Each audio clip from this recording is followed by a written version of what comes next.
මං මේ අද උදේ වෝක් එක ආවා. අද මෙහි නිව්සීලන්ත වල ජනවරි 2 වුණාට අද හොලිඩේ එක. ඒ හින්දා වැඩි වාහන අඩුයි.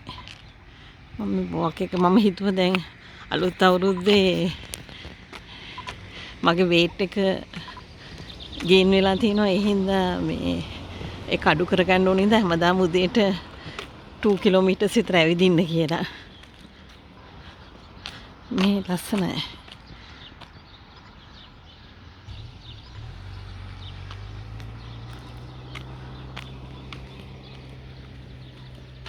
ඉතින් ඕගොල්ලෝගේ කොහොමද අලුත් අවුරුද්දේ ප්ලෑන්ස්? මොනවාද?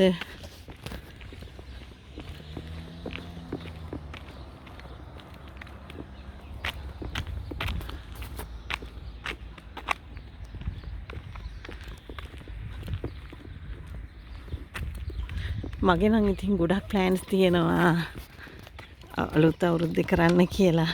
හිමීට ස්ලෝලි ඉතින් කරගන්න ඕනේ ඒවා. අපේ දුවට හොඳයි. දැන් දුවට හොඳයි පුතාටත් හොඳයි. පුතාගේ මේ ලාස්ට් ඉයර් එක පටන් ගන්න යුනිවර්සිටි.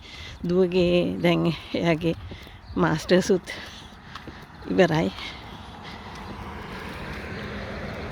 එයාගේ දැන් ළමයින්ටත් හොඳට උගන්න ගත්තා. දෙමව්පියන්ටත් වෙන්න ඕන යුතුයකම් ඔක්කොම කරා. දැන් ෆ්‍රී එකේ ඉන්නවා. හරි එහෙනම් හැමෝටම ජය වේවා.